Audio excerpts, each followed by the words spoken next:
A witness reported that one individual during the matching the description of Joseph Budna was placed in an SUV vehicle with Belize City license plate.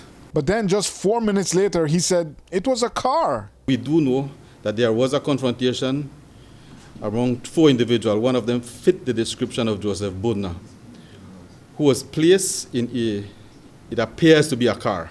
After that, checkpoints were activated, but somehow none of them detected this vehicle trekking 3 hours across 3 highways in Belize in the dead of night with a hostage in the back seat. Rosado's response to that was halting and telling when he gave an excuse of misdirection. The challenge that came to us was when we had to follow leads or misleading leads that diverted or took a number of our investigative capabilities. How is it that none of them picked up Mr. Budna? Initially, the information we were getting was several descriptions of several different vehicles. But Budna alleges police in Orange Walk had seen directly what happened to him. This is what he told us today. The police came out. A person saw this, and they showed police. Police came out from the Orange Walk police formation because I was resisting while they were beating me in my head to knock me out.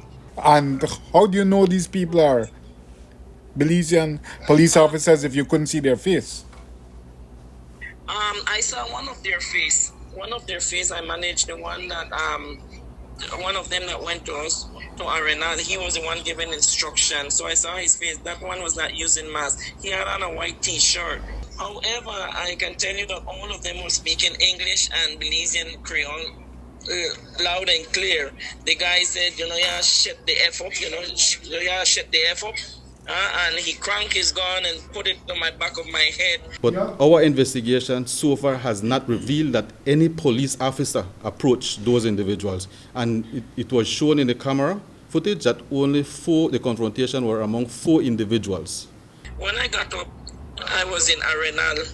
They took me out of the vehicle and I told there was 3 national civilian police with their vehicles stayed on the other side of the bridge. And 3 of them was there, and these guys just say, this is Joseph Budna, and they give them some documents, a folder, and they hand it over to them, and they identify themselves as Belize police officials. We asked Rosado specifically about that strategic checkpoint in Arenal. Okay, there's a fixed checkpoint on Arenal on the Hydro Road, as you would know, manned 24 hours, manned by SPU corporal at night. They have to pass through there. Not many vehicles pass through there. It's not a highway. Did the patrol there, or did the officer there observe anything? Did it pass through that checkpoint? You're saying that the vehicle, you have to realize that in Arenal we have several ways to reach to Arenal. Through the Santa Rosa, there are almost a 3 routes. Well, Santa Rosa is not one of them. That is by the Bullet Tree area. And persons with knowledge of this area say there are not 3 ways to reach there from the Belize side.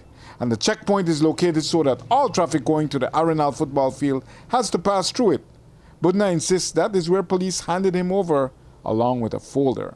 Yes, when they handed over to Arenal police, one of them identified themselves as Belize police officer.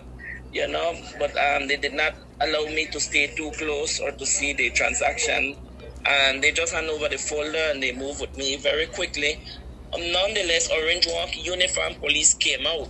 And these guys clearly identified themselves to Orange Walk police because they had a little hassle with me to get me in the vehicle. So someone shouted for the police and the police came out. So Orange Walk police stated this that they are police officers as well. And again, Budna related to us today that the police officers spoke to the commissioner. One of them shouting and say, ComPol the call, ComPol and the guy stopped again. All directive was given to the driver. So the driver jumped out of the vehicle again, stopped and spoke on phone with the ComPol. The allegation by Mr. Budna includes a claim that calls were made in the car to ComPol, saying that we have the man. What do you say in response to that? Like I said, anybody could see anything, and if I would get $1 for every rumor that is being made, I would be a millionaire by now. But we are taking all reports. We are looking. In fact, we are following all investigative leads, and wherever that leads us to, the chips will fall with me. So are you on the investigation then? Because he made an allegation that you are a part of it, you're complicit. I'm saying that anybody can make an allegation, but please allow the investigative process to take its course. But that process, while it is just starting, appears to have already reached a conclusion that the police cannot be involved. I do not want to prejudge the finding of the investigation by confirming or denying any details or specific details. That may be unequivocally clear. The police department was not involved in the apprehension or the alleged extradition of Mr. Budna. Certain serious allegations were made, and from our initial investigation, what is being alleged was not conducted by our police officers or were not sanctioned by the senior command of the Belize Police Department. I will unequivocally state that at no time I nor the police department was involved in the apprehension of Budna or to his alleged extradition. And I will maintain that. But you can see that people, the public, would not have confidence in such an investigation because you may be investigating rogue officers. There is no assurance of transparency once there's an allegation of police officers and police are investigating. Allegation like this is what creates a vacuum of trust that I must correct, that I must see how we can be more transparent and accountable